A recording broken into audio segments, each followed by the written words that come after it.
Hi everyone, my name is Francesca and I am Lubos Paso's VP of Finance. Here with us today is, as promised and as mentioned a while ago, Izher and Dylan from Linggid sa Akin.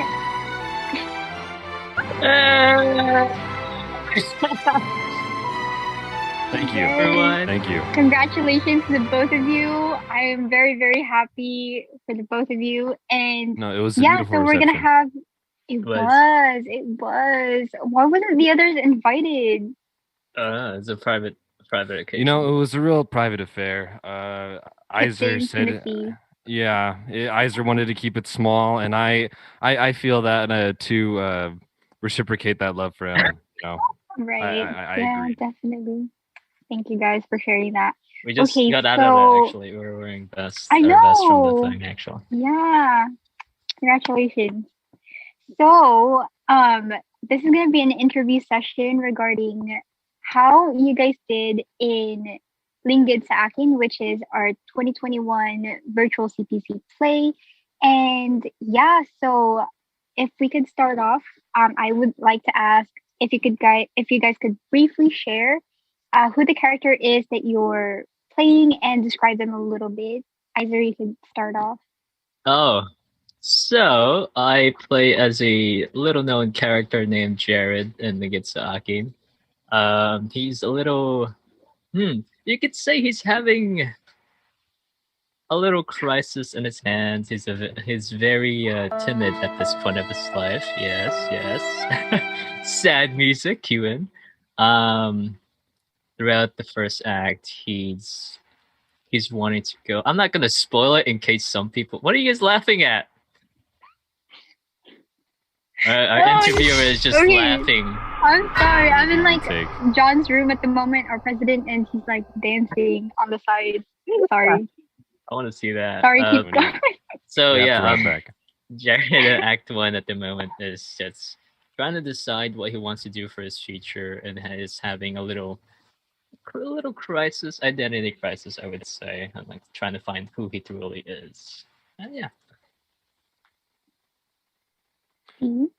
And RJ is Jared's good friend. He's a kind of an upbeat, happy, really kind of go get him guy, and he does his best to console Jared throughout Act One, and he's just trying to be there for him. And of course, at the beginning, for those who don't know, he's a tiny bit homophobic. I don't necessarily I don't necessarily enjoy that part. It was really difficult for me to relate to that, but he does show a bit of a character arc where he wants to actively be there for Jared and be more understanding of him. Also, just a reminder: no spoilers, no spoilers for Act no Two. accidental slips.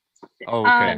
That is Because there's within gonna Act be One. So okay for That's what sure. I thought. Yeah, I just those Okay. watching right now, if you're watching this before watching Act One, please watch Act One first so that what we say makes sense, pretty please. and you have a little Definitely. idea. And you of won't what the regret story is. watching Act One. You would not regret it. Okay, Hopefully. so moving on to the next question. How was the experience of reading the script before you guys started rehearsing and filming for the play? Did you have any sudden thoughts or first impressions? Hmm. Any thoughts, dude? It was an interesting script to be sure. I mean, this is one of my first real kind of acting gigs. I'm not one for these kind of things, but luckily Isa here encouraged me to audition, and I quite enjoyed the part. Yay! But it was a good script. I genuinely liked the parts that I had, and especially the part where Jared RJ consoles Jared, and he has a real like heart to heart with him. Yeah, It, I like it that gets scene. it was emotional for me because I felt like it was something that I'd actually say to Iser in real life. So it was a real heartfelt moment. I don't know if he felt that too, I but thought that too. that's those were my impressions at least. Iser. My first impressions in seeing the script. Well, when I was trying to I guess at the beginning when I was just trying out for the characters, I saw like the story, like some bits of the story as I was going, and that would be my first impressions. And I really like how things are going. I was trying to read into the between the lines. I was like, oh, what's this character going to be? What's the story gonna happen with this character? Is he the main character, or is he a side character that I could see like an arc with? And it was really like at that point I saw like, oh, this is gonna be an interesting, very good script and story that I want to see and I want to play a part in. And then seeing their first, I think, believe, our first read through, like the full cast reading through like the whole story, like, and when Matt sent the full script, both Act One and Act Two, I read the whole thing like prior to our read through, and I was like, oh crap, I really like this. I really like the story. It's at the very end of Act One, and then I really wanted to read Act Two, and I saw Act Two, and I really think people who watch Act One will really love Act Two. It's like, yeah, it's just very nice. It was very great writing by Matt. Yes, So, yeah. definitely. Shout out to Kuya Matt. Cinematographic genius. Yes. Yeah, for real, for real. Shout out to Okay. the editors. Let's go. Yeah. Okay, so this question came from Instagram. Do you relate to your character? And if yes, how so? And how come if you don't? For me, I wouldn't say I'm 100% relate. I could relate to how Jared felt, especially towards that scene where he comes out and he figures out like himself being gay, and that point in his life, like I can't 100% say I understand what that means. I could only imagine, of course. But, like the other things, like being unsure of what you want to do in the future, what path you want to take, having your parents pay and like work so hard and pay of this one path for you, only for you to like want to decide for your own and try out another path, and saying that to your parents and stuff, and that pressure, that thing, like I understand that. I've experienced that myself, so I could relate to that with Jared. Being able to like have friends support you, but at first like be unable to because you're not trusting them at first, and having very supportive friends. I have that. D over here, yeah, like he said, like it sounded like something he would actually say, and that's something we actually like parts of the Act One, this like actual conversations we've had, which is really nice, and that was very very nice. So I could, yeah, it was like that was just us talking as if in normally in real life. It really was. I mean, Basically. it's just it feels like something. I'm like almost certain we've had that kind of. We've had that conversation, before. that one scene about you thinking, "Hey, you think it'll be nice if I was a streamer?" It's like we talked about that one time. We talked about that for like an hour or two. Yeah. And that's going to become a reality one of these days. But I mean, but that's another conversation. Do I relate to RJ?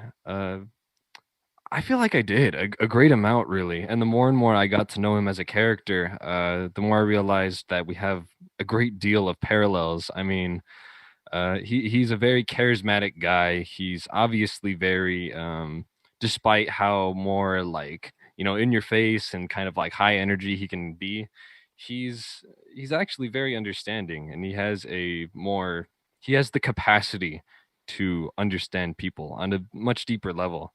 And I'd like to think, not to, be selfish or anything like that, but I'd like to think I can be like that. And it was a really great experience for me.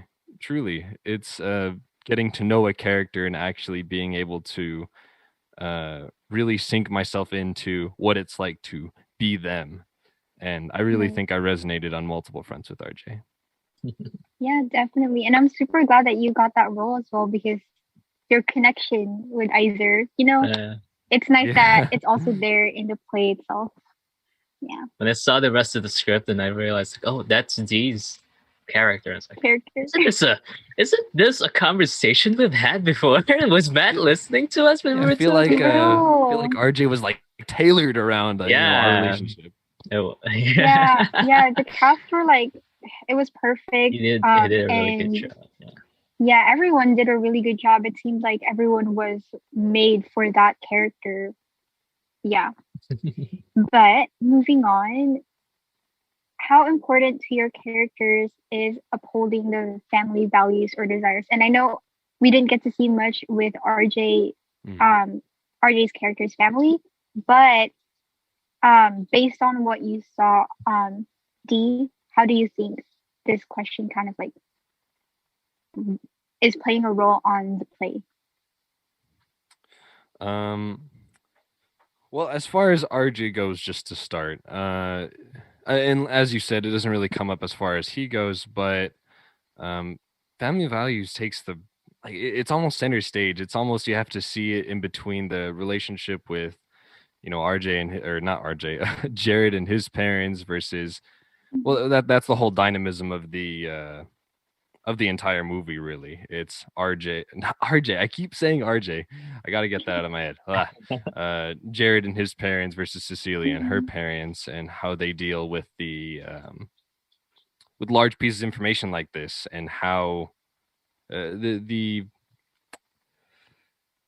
importance over listening to what your parents say versus the importance over following your own dreams and setting your own path in life. Right. How about you, Izher? Hmm. Can you repeat the question just to make sure? I have it. I Yes. have it. Like I understand the question clearly. So, how important to your character, which is Jared, is upholding the family values or desires? Hmm. Um. To me, Jared, I feel like it's very important to him. That's like one of his biggest reasons as to why he hasn't. He was that's one of his like greatest conflicts throughout Act One. Like he didn't want to disappoint his family. What they want for Mhm. me as Jared, like what they're looking like. They built this path, like I said, and they want me to be successful. They want me to be happy, but at the same time, that's not what I wanted to be. So it was very important to him to the point that he kind of like is hiding everything, is like suffering, like very distracted, and like just wasn't sure on what to do to the point that he would lie to his own parents. And yeah, I think it's just very important to him, and you can clearly see that. It's like I feel like a lot of people could relate to like what he Yeah. was feeling at that time, why he wasn't actually just saying it outright, even though it's like it's just something easy. It's like just I don't want to do basketball, but yeah, I feel like we all could somewhat relate to that. Yeah. And the reason why it's so relatable is because it's in the heart of like a Filipino family household, right? Mm. Like that you have to follow what your family desires for you. Mm. So this question I didn't get to ask to Julia and Gabby, but I'd like to address it to you guys. So how important to you personally is upholding your family's values or desires? And where do you draw the line, especially when you take into consideration your own personal goals and desires? I could start with this one. It's very important to me as well, much like Jared. Like you could say that's why it's pretty. I was very able to like relate to what Jared was feeling at that point. It was very important to me. Um, my dad, we moved to America, and he worked very hard to just be like support him and myself in a whole new country. We moved from time to time. It was just us two at that point, and so it was very important to me, and the only thing he asked me of is just have a good education. And like further on in time, like when it was time for me to try to think of what career and what place, what path I want to take for myself, he wanted me to be well, at the time he was hinting on nursing, of course, like many Filipino families, nursing, yeah. Mhm. um but there is a line for myself that I wanted to like. Of course, I want to make them proud. I want to repay whatever he's done for me, what my family has done for me. Of course, they supported me all the way. They're my drive and like how like how much I work at school and stuff like that. But there is a line that there is my own life that I wanted to, there is my own goal, there is a path I want to take for myself because I want to. And I want to be able to take somewhat both or find a path in the middle of where I could repay them myself for all the things they've done for me, support them back while still going into the path I want to take. And unfortunately, not everyone is able to do that.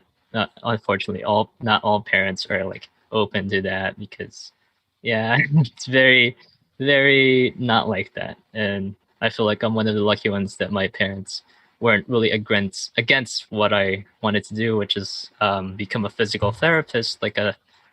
It's very similar to nursing, so I guess it's not that hard to like differentiate from nursing. But I was happy that my dad accepted what I wanted to do and was able to like just support me all the way. What about you, D? This is an interesting question, and I'm glad you went first, Izher. Yeah. There's a really big dynamic, and I explained a lot of this to you when Matt came over, and you both visited. But to me personally, upholding family value or my own parents' wishes isn't or hasn't really been anything that's been of an incredible focus to me. Personally, I feel that if you're not doing what makes you happy and you're not actively pursuing happiness in life or whatever gives you a true sense of purpose, um, you're not really living personally. And that might be a strong belief, but uh, I've always been the advocator towards if you're unhappy or if you're in a unhappy situation, you just got to get out of it. Yeah. And that's how Mhm.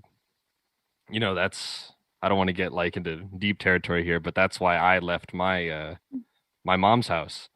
That's why like one day after like a real heated argument where the ending note from my mom was, you either gotta and I'm not a bad kid, just to get that out of the way. The ending statement was, if you're not gonna listen to me, if you're not gonna treat me with respect, then you get out of my household. You can live somewhere else. And I go to work the next day, and I'm just tired. I'm like, absolutely exhausted because this isn't the first time that me and my mom have like went at it. And then I worked at Walmart at the time. I see that they have like this big sale on cardboard boxes, large cardboard boxes. And I stand there kind of thinking for a minute, and I'm like, okay, I'm gonna see how this feels. I buy like six, maybe seven boxes, and I walk home with them in the wind. And these are pretty big boxes, so I'm getting like pushed and pulled around as I'm like trying to drag these things home. But I'm doing this to see if I really feel like this is the right thing to do. If by doing this and at the end of this, I'm gonna make myself happy, and I'm ultimately making that beeline toward being unhappy to where I'm going to be happy. And anyway, I have these boxes and I make it all the way up to the door. And I'm standing there and I'm like shaking as like my hand like tries to make the key go into the knob. And in the end, I end up twisting, pushing. I go through the door. I like bolt to my room. I start packing up all my things. And of course, my very hot-blooded mother, she like goes off at me. It was a whole big thing. But but in the end, fast forward about a year and a half later, I mean, this whole live feed is taking place in my own apartment. I'm Right. living with a couple roommates. I'm doing a lot better than I was, and I'm happier as a result. And did it follow with what my mom would have wanted, or even with what my dad would have wanted? No, of course not. But as a result, I'm living a much happier life, and I'm doing what I love. I'm going to school. I'm working, and everything is going well in my life. Yeah, Yeah. I agree with that. There is a line to how much you could take a person takes. So if like to everyone here, like some people it's very important to uphold their families like what they want as well. But like there is a line if you're unhappy, just don't. Like, yeah, they're family, but you're a person too, and there is some things you are like allowed to do. And if you want to do something, if you feel like you're trapped in cage just because of family traditions, family like what they want, and just see for yourself, like talk to yourself, see yourself, like what's making you sad, what's making you happy, and like what just D did is just kind of just sleep for it and just look at him now. In the Mhm. words of the late and great Reggie Fils-Aimé, what's it called? The head of Nintendo Corporation as of a couple of years ago. If it's not fun, why bother? Yeah. Exactly. And that's the thing. Like, thank you so much for sharing, both of you, like your stories. And that's the thing that I really admire about the script and the play itself is because it's written in a way that it's addressing issues that are beyond, the socio-economic realm that usually Filipinos and Filipino Americans are super what do you call this, distracted with, right? So it's like it really centers on the identity and stuff and the relationship between identity and then the socio-economic position of that person, right? And then yeah, there's so much to it, and that's why I really admire this play so much. But moving on, I don't want to get too much into that because that's a lot. Um, we have this question submitted to us in Instagram, and the question is, what was the biggest obstacle you had to overcome when you were playing or enacting your character? Acting with D. It's such a diva. Oh my gosh. You know, Nah. it, Oh I my need god. everything my way, and if it doesn't go that way, I'm sorry, Um, Izher. I'll take it out on you. Yeah. he I don't had to mean have to. his like mid like acting tea and stuff. No. Yeah, I need a hairspray break. I need to make sure my hair is perfect. I'm Every minute. canceling. I'm Oh, your hair was canceling sharp. rehearsal. I'm canceling Yeah. rehearsal if it's not correct. Yeah. On a serious, to answer the question honestly, I don't know. Honest. I was. Vi- hmm. Oh, come Just do on. it. Just say Obstacles. it. I'm not You sure. had to you had to mold your character. You had to fit into a role that you weren't comfortable with. Well, you may have related in some spots, but it's you have that really big hitter like the almost the The end. twist where The yeah, end of that the very end, the icon. ending Right. line. Yeah, you No, and you had to also be able like to we were do that. talking about this, um, how vulnerable you got in the Mm. play itself. That Uh, vulnerability, which is something that as a friend, typically you don't show to just anybody else, but we're like in front of that camera and we were like just looking right at it, and then showing this intense vulnerability that usually you can't communicate, but you were able to like communicate that very well. So how was that kind of like experience for you? You're making this hard because all I was gonna say was like, oh, it was easy for me because it was wasn't a big very. thing. I was very able to relate to Jared. I was that Right. vulnerability at the end. Yeah, I would say I'm pretty vulnerable. One of the things I've learned prior to this was like how to accept vulnerability because everyone has it, I have it, and I accept that proudly. Right. What's the point of worrying about something I can't Mm-hmm. throw away? It's something every person will be at least to a point understand or like have a point when you're at a time where like you're vulnerable. So that was like I just kind of just channeled myself into dance, like, and I just did that.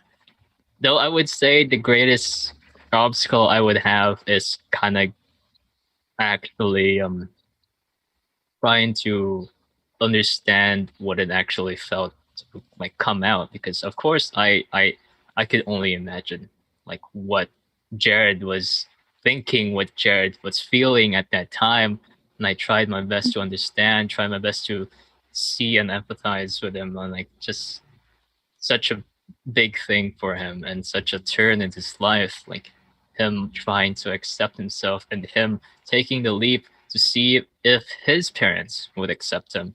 So, Mm-hmm.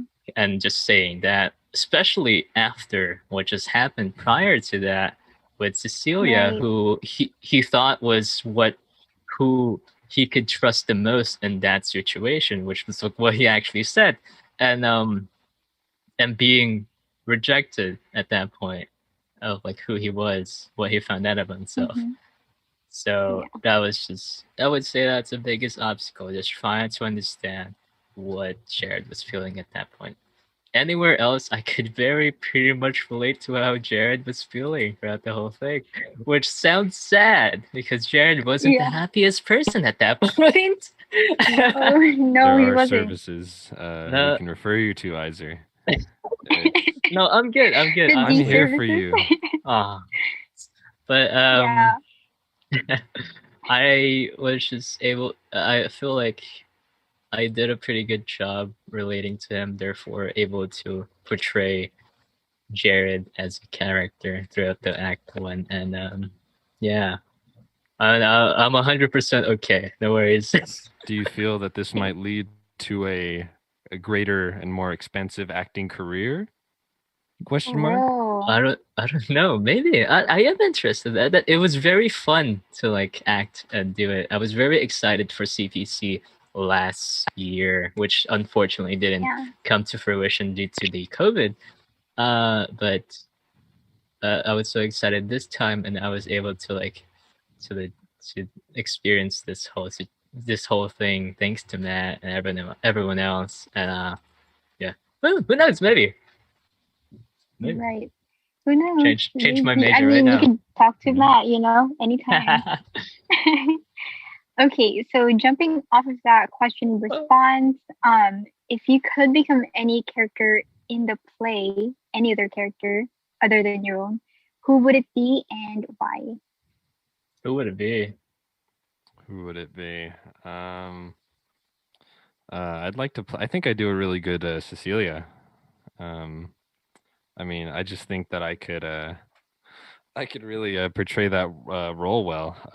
Something that I think that I do well in, as far as whether it be acting or voice acting, especially voice acting, is I like Right. playing strong roles where I'm able to use the timbre in my voice and really, really push myself to get those emotions out, the real Right. feelings of passion, you know. For all those who Definitely. don't know, D here is a voice actor, up and coming voice Yay. actor. Voice panic over here. Yeah, that's voice panic with two Ooh, two C's at the two end. C's. Two C's Cookies. at the end. Check out Um, his thing at Fiverr. yeah, Fiverr. You can pay me $5 and I'll say whatever you feel like. No holds barred. Okay. I have a question for D. Uh, how is your friendship with Jared as RJ different from Jared's friendship with Finn? Well, they're very similar. Well, as well, they are similar, but there's like a just a couple key differences. I mean, me and or RJ and Jerry's relationship is a bit more distant when it starts off in Act One. Right. It's comes to a point where we're not the closest of friends, but we are acquainted with each other, and we go way back. And of course, RJ can be a little overbearing to be around. To the if you're not the right person, if you're not don't exactly have the same personality type, he can be a little bit too much. And of course, he has a little bit of growing up to do as a character. Um, whereas Jared and Finn's relationship is they're a bit closer, and Jared confides in Finn a lot more, and he's able to be open with him as his own self throughout the majority of Act One. But it's good to see that character arc when RJ finally comes around to being a more understanding and empathetic person, Right. and that's just something that has more development throughout. Mhm. Definitely. Okay. So, next question. Do you guys think that there are any differences between the Del Rosario family and Abuelo family relationships? Hmm. Ooh, Want to take this one first? Or? But if you take happened? that, I'll take this one first. Yeah, I feel like that I just don't have a greater understanding of the two families. I mean, you were there for more of the well, you're one of the key pillars in this whole production. So I feel like you have a more understanding on this front as far as this is concerned. Um, hmm. It's kind of like a gray area for me. It's like they're both similar at some points, but very not at the same time. Though I might have to. It's gonna be some spoilers if I were to like, explain it fully, so I'm not gonna explain it fully. Um, I would say the fact that the Del Rosario family once has paved the path for Julia. They wanted her to be a teacher, just like her sister Perla, and much like my parents, who wants me to be an architect and play basketball throughout college as well. Is very much the similar. The pressures from the parents, I would say, similar. More so for Cecilia, obviously, because their family is much bigger, and it's the situation in the Philippines is much less forgiving, I would say, than here in America, than being like living here. There's so much more opportunities here in America. That's why a lot of Filipinos move here and stuff like that, because it's sort of, I wouldn't say easy, but there's certainly a lot more opportunities. It's a lot more chances than in the Philippines. And yeah, I would say like the difference is that for Jared, my setting is a lot more forgiving than like what I have, so it's less pressure on me, honestly. Deep inside, yeah. And for Cecilia, Mhm. that's why I could understand like why she was angry at that point where I told her like I don't want to play basketball. But in her case, I think Julia said last interview that if Yeah, Cecilia would have said like if I were in your case, I would have just went with it and run with it because not right, much opportunities like that in the Philippines. Like there's no like not much basketball scholarships you could take and right. stuff like that. It's very hard, and she said something. It's very money centric or like more Yeah. like the jobs that are very popular are for money. Like they need they need money and to Mhm. survive. And unlike here, it's like most you could probably live off something like you're very passionate about and stuff like that. So And that's how I that's see the both interesting families. thing because while you, Jared, as a character, may seem like you have more opportunities, you are still in a situation where where you're just completely disabled from them. You Mm-hmm. have Right. opportunities toward what your family wants you to do, but really the way your family is set up and the way that they want you to proceed in life, you don't really have an option. Yeah. And that's the Uh, thing you see with both families. You just don't have a choice.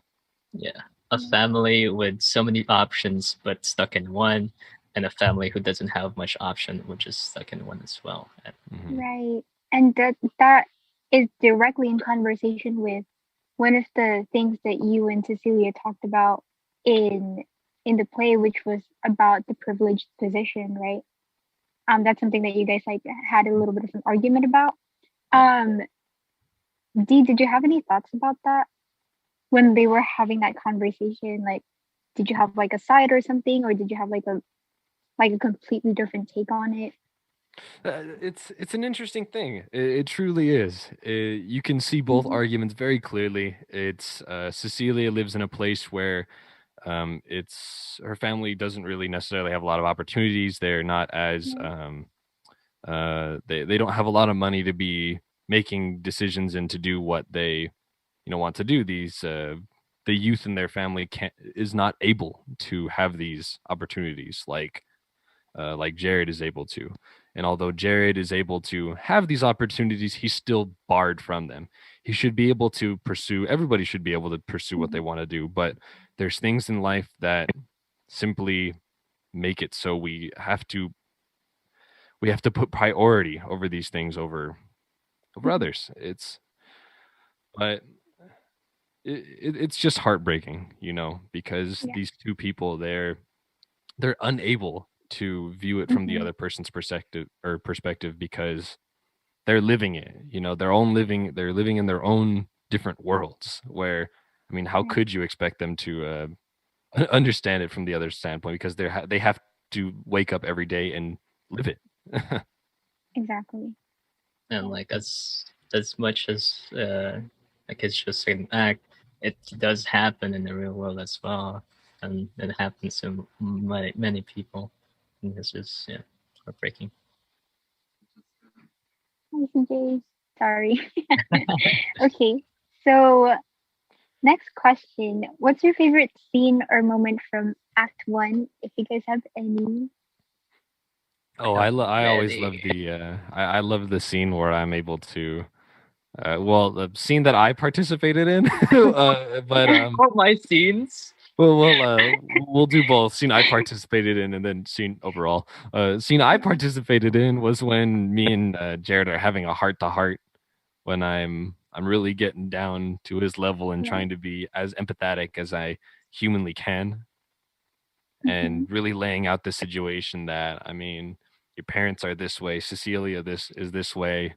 Um, Right. you got to do what makes you happy, and Mm-hmm. I hope that that you understand that I'm here in the event that no one else is. I'll be Yes. there. That's There's that that's good. scene I participated in, but scene that I did not Yeah. participate in. Uh, I mean, there's always, I mean, everybody's favorite, the scene where Jared comes out and is actually able to have that pure moment of Mm-hmm. vulnerability. It's the Mm-hmm. culmination of everything that's happening. The where Right. the pressure breaks in Jared, and he's actually has to just to come out with who he actually is, and instead of fronting like he's been doing these past couple of years. Um, I think that's everyone's favorite, really. Either that scene Right. or when Jared and Cecilia are kind of going at it. Um, Oh yeah. that's another powerful scene. Yeah. What about you, Izher? What's your take? Hmm. I would say I have like around two scenes. Okay, the scenes that I really like was like the scene with me and RJ as well. Just like having that conversation, having being able to, because it happened to me. It happened to me, and that means a lot to seeing that in screen, and like that's like a very relatable moment for myself because D and I actually had something similar, like a conversation where we talked about it, talked about like our friendship. Like D and I had known each other for like since throughout high school, and after high school we kind of been apart a bit, and then we come back and Right. like got in touch with each other again, and we were able to like just talk it out. It's like, hey, how have you been? It's like, what's been happening with you and stuff like that. And it was really just nostalgic for me seeing like that scene on screen and happened prior before. So that was very like meaningful to me. I like that scene a lot. Yeah. It's very easy to to like Oh yeah. act because it was just really literally just us talking. But then I one of the scenes that I really like are like with me and Cecilia, just us Mm-hmm. like interacting, us talking, especially the part where I Right. come out to Cecilia, because that's where you see their perspectives, the different perspectives, like my perspective and Cecilia's perspective, like just Right. cut in half basically, more so than the prior. Like there was the tension, like yeah, Cecilia's view is very different from Jared's. Like at the start, like Mm-hmm. that whole argument started with that, the first few letters, and then as they became more friends, they became like that kind of got pushed aside at the bit. Like it's a bit. Right. You still know they have like very different situations. They have very different perspectives, Mm-hmm. but they learn to like, oh, that's okay. I have my perspective. She has her perspective. But like Right. afterward, when that me coming out to Cecilia happened, you kind of got reminded back of like their perspectives are very different. And yeah, and a cool fact, um, I was very like Jared when I didn't realize that Cecilia was liking me at that point and didn't realize the impact of my line saying like, and I think I like pause Finn instead of her. And it's like, Right. oh wait, that's what's happening. So yeah, Yeah. I didn't realize that impact until later on, which made that scene very much like, wow. Kind of blowing my mind too. I didn't even know Yeah. that until now. Yeah, dude. Yeah. Well, like our first time watching, and when we did that watch party, I was sitting next to D, and I knew what was gonna happen. I didn't know D didn't know what was gonna happen, and Right. like, I think you grabbed me. I looked over, and you had like the most surprised face ever. It's like you didn't know that, Yeah, and that is funny. that was very funny. But it was such a great scene. It was like what a Yeah. twist, and yeah. Yeah, I think Hopefully what's also interesting is you see how, especially when you rewatch it, you see how Cecilia's response to Jared was very much like influenced by her mom when Mrs. Del Rosario started talking about um I think a coworker who lesbian came out coworker, as yeah. lesbian. Yeah. Mhm. And then you see how she shared that to the family, and then Mrs. Del Rosario was like, oh, I don't see why she would choose to identify as lesbian when she Mhm. could just have, they just live simply as how she was made to be. And then that's interesting because at the same time, we're watching Jared realize his identity and how it's not really a choice, It's right? just how he was. I'm like, and there was Exactly. some. You really need to be paying attention to the lines because great job on that. There's like though all that lines are like in that present, there are like some callbacks. So like there was part where I said like, yeah, it makes sense because I felt like I was the same as everyone, but I was more into like some feminine things. And like, oh, so you could kind of imagine how Jared was like Yeah. prior to this and like figuring it out Mhm. and how he was able to accept it like that and such. Great job, man. If you're I watching know there this. were crumbs A real everywhere. genius. Even in the conversation see when Dee would have in the play, like there were Mm. crumbs there. Especially when Dee was like, just be happy and stuff like that, be comfortable and whatnot, and just Dee being there for you. I think that really boosted and like definitely foreshadowed like that coming out that you would have towards the end of Act 1. And you could really Yeah. see our friendship at that You point could because also because like it came up very naturally because you guys have you guys such a great friendship, we had a friendship. a Yeah. great Yeah. friendship. Wink, wink. Sorry Even if I'm before going the over. play, Sorry if but I'm going yeah, over too much, but there was like one line that I really like when RJ talked about like how we became friends and you kind yeah, of realized that before me meeting Finn, I met RJ first. And how hmm though you say like I was a lot closer to Finn just because I feel like that's because I had a crush on him and that was the whole hmm thing. But as like pure friends, I feel like I was a lot closer to to RJ, but just hmm because of my like somewhat insecurities, I wasn't able to fully open to RJ. But RJ right. was always there looking at me and just was observing me as a really great friend. And you could kind of see that in hmm the lines and how he says that and such. Right. Great job. Great job, Queen Matt. I'm so proud of you. Okay, so 2 questions left. We know where Act 1 left us. It was such an intense emotional scene, and everybody can't wait for Act 2. So, without spoiling any specifics, what do you think is something we can look forward to the most in Act 2? Spoil everything right now. Listen up. No! This is Yeah. All right. So everyone dies. Everybody.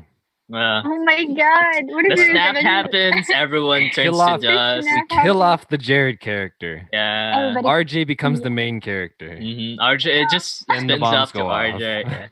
Yeah. Oh What did you no! want to answer it? You want to answer this? Thinking of what Um. I should answer. Well, there's a lot more of Jared, a lot more of RJ. I think we really see the worlds collide, and their love affair actually comes to fruition. Um, it's Oh definitely canon. Canonical. It's no! So it's definitely going to become canonical. RJ X Jared instead of Finn X Jared or Exactly. Cecilia X Jared. Precisely, Okay, cool, cool, cool. precisely. My It's Yeah. I think This is we, very specific, especially considering that I didn't ask for this. Damn it, Matt. Damn it, dude. Sorry, Matt. It's spoiled.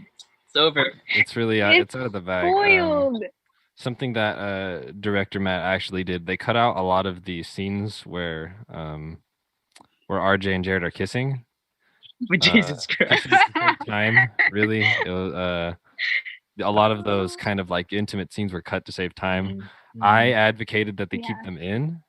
Unfortunately, it never really got to the final cut. Yeah. However, about a year from now, Matt's gonna release the director's cut. Director's of the cut. movie. Matt's cut. Yay! Full- Matt cut. Director's Matt's cut. cut. Yeah, very similar could- to Snyder's, but very much But better. we're gonna be waiting for that for sure. Yeah, you can look So it's not look gonna out be in for the that. bloopers or anything, no?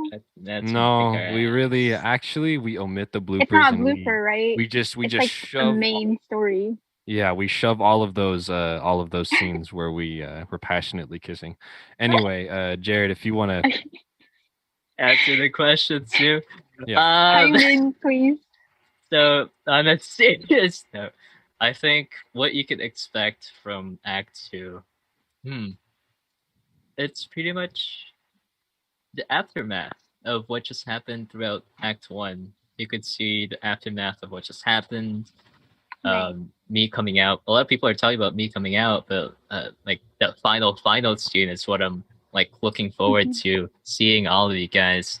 Is what happens with Cecilia's family of his brother Noah. What happened after. Right. That's Like, a parallel. yeah. A very good parallel. And I think you guys could look forward to the aftermath of what just happened with my side and Cecilia's side, and Right. how is that going to end? Like, what's going to happen? Mhm. Also, for those of you who don't know, there is in fact a existing copy of Dylan X Izher Smut. So gosh, I don't know if anybody was there to, or anybody currently viewing was there to Oh, listen to that, my God. but that does For- exist. And for those in who my don't new know. tell-all book, it'll be included in there. My tell-all about the production of the film. quick story for those who don't know. We here Yeah, I in have no Lumos idea. Paso, we had a gen meeting, and one of our activities was this writing. We were split into groups, and each group had to make a short story. And one of the groups that D was in decided. Go ahead, D. Explain the rest. What did you guys decide to do? Well, we were really we had a great inspiration, and that was from the ongoing joke that me and Izher have some sort of romantic entanglement. So everybody kind of went crazy with that, and it went on a feverish writing spree where me and to savor the details, I realize me and Izher are trapped inside of an elevator, a broken down elevator, and the lights are flickering. It's getting hot. Very. Yeah, almost Very too hot. hot, yeah. You might say it got too hot. And you could kind of just imagine what happens from there on. Yeah, it was very very passionate, lots of touching, lots of feeling. Because it's dark. So Oh no, it's dark. You got to feel around if you're ever gonna Mhm, find what yeah. you're looking for. yeah, And you exactly. might be surprised if you reach out and you find Ooh. exactly what you're looking for. Exactly. Oh my God, D. And Okay, why don't we go back they to the won play? going back to the interview. Yeah, going back to Going We're back to the actually here play. for. So yeah, there's lots to look forward to in Act 2, and thank you, Izher, for directing our attention to the parallel between Noah Del Rosario and Jared, because you see how this entire time in the Del Rosario family, Noah was pretty, I would say, transparent, right, with his own identity in front of his family. But then still they weren't able to receive the message.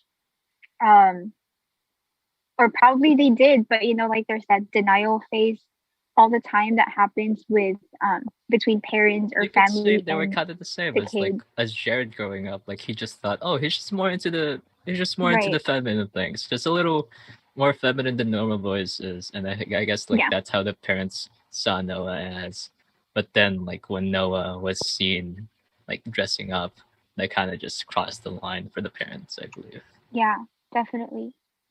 I mean, it always does. Like growing up in the Philippines, some of my friends' stories, whenever they would change clothes, that really became like the big deal. That really closed it for the family, and confrontations would happen and stuff. Mm-hmm. But yeah. Last question, guys. What's the most memorable or favorite experience you have throughout the rehearsing and filming journey for Lingid sa Akin? I don't know. There's probably several. What's yeah? Give us several. I There doubt there's just one. there were lots. I had a great time interacting with the cast and working closely with Izher. And of course, Closely keyword. yeah, Very close. a little too close, some might say. But I had a lot of fun moments. There was one in particular, and of course, I'm probably missing a lot of the better stuff that happened. But there's there's a scene where it's a conversation between. Wait. Never mind. I can't talk about this scene. Oh My That's gosh! okay. Oh, You were about to spoil something. I think I know what you're talking about. I can't was talk like, about wait, this that's an one. act two. No. Because it's an act 2. I apologize. Izher, go ahead. Okay. I was like, wait, is when he was having a conversation. Oh gosh. I guess one of my favorite times filming is us figuring out our characters. Like at the beginning and progressing. Like us knowing more of our characters as we do and interact with each other. And there was some serious times, and there was some very just crazy like chaotic times. Like I think when we were that scene where RJ was saying like, hey, should I stream? And we talked about like, hey, that's a similar thing we've talked about, and we were thinking, hey, what should be my streamer name? And it was like, and we decided on RJ Lightning Johnson. And Oh my Yep. god. we built up this whole story, backstory. Yeah, just pretty much learning our characters, being like growing more with the characters. Like what Matt wanted to do at the very beginning was just us to make the characters our own, and that's Right. why we weren't really giving like much instructions as what direction we wanted to take the characters. Um, and we were given mostly free realm on like what we could do with the characters, how we want the characters to be, put backstory in the characters. Why did the character decide to say this? What tone she used, and stuff like that. And it was really fun trying to figuring out like how would this character interact with this character, or this character interact with that character, and like Right. why are they like that, and like why do they interact in such a way. And that's very fun for me, and that was really fun throughout the whole thing. No, it was incredible. It truly was. It was a really special moment for me. Uh, Me in particular. I'm sure it was special for everybody else, but but I really had a good time just because I want to be a voice actor when I keep wanting to say Right. keep wanting to be a voice actor when I grow up. That's not how I need to put that. It's when I still a become a voice child, actor that's in the why. future. Yeah, I'm basically still a child in the voice acting game, that is. But I really want to become a voice actor, and this was such an amazing opportunity that Matt presented me with to Matt, really get to know. What's that? I Izher made you said join. the credits is for him, not for Matt. Oh, No, it's due to Matt's rating. Yeah, he gave It us is up. due to Matt's writing, because even if you Mhm. have invited D without Matt's writing, it wouldn't have happened. But I and I was invited and Dean I to the was saying cult. that Matt could actually gave me the role. I mean, lots of people auditioned, and that I was actually given the role by Matt. Is what I meant. But and of course, Izher, I know Of course. you gave me you convinced me to get into this role. I've given you pretty- your royalties. Pretty much what I did was kind of kidnap him and made an excuse that, hey, I need to deliver this something for my club. I don't mind tagging along, and I had it in my car alone, and we're just like, hey, want to join my club? Wow. Yeah, That's basically how he joined. Interesting. He Yeah. pitched it to me. He kept throwing those fastballs, and Mhm. I kept hitting them out. And He one had no day, escape. He was in my car. I was driving. Right, you exactly. know, and then Damn, Izher, that's like low-key kidnapping. no, he did. There was a burlap sack involved. I didn't have Oh to my use it, but that was god. fine. A burlap sack, a cattle prod, about Mhm. 15 ounces of honey. I was like, don't worry about that. That's what I was delivering. No worries. No, no. Exactly. But You're back just to what so I funny. was saying. Sorry. Exactly. Thank you. Poor Izher got offended. But We're jealous. yeah. It was an incredible experience. I got to get to know RJ. I got to seat myself into RJ and really get inspiration with how I deliver lines, how I say them. And the creative process for it is so incredible because you have to take into it's not just pick an emotion and do that emotion while you say these lines. It's Right. really getting to know the character, absorbing who they are, how they might say things because of how they feel about these things. You get to know their views, their stances on different issues, and that's really the driving force behind acting in general, let alone voice acting. And that was something that I was able to do for my very first club. I mean, this has all Yeah. been new experience after new experience uh, Yeah. that are, and it's time spent with people who are just the best, really. Definitely. Kuya Matt, the best. The best. Izher, Yeah, don't be jealous. it's fine. Okay, I'll give Matt so this. wow, did you say you'll give Matt this? This is all his, and then you guys. But yeah, do you guys have any other questions, any comments? Not questions, but any Oh. last minute comments or thoughts? I don't know, I just want to say, great job on the last interview. I watched it. Is Julia still in the chat? Julia, hi. Great job on playing Cecilia. I couldn't have done it without you. Like you, just that interaction between Jared and Cecilia. Half of it was like literally you, so that was great. Right. Gabby, if she's watching, Gabby, thank you for your like hard work. You're great. Like my nanay. As Mrs. Avalos, yes. John said Yeah. something. What did he say? I'm assuming that's why you He laughed. just walked in the room looking all funny. Thank you, Yeah, Julia. but yeah. Thank you to everybody who's watching and whoever will watch this. Thank you so much. Yes. All right, bye guys. Bye, guys. Bye Can you and I everyone. just stay and just keep going? Yeah. We This need is- to have intimate time. This is our podcast now. Yeah.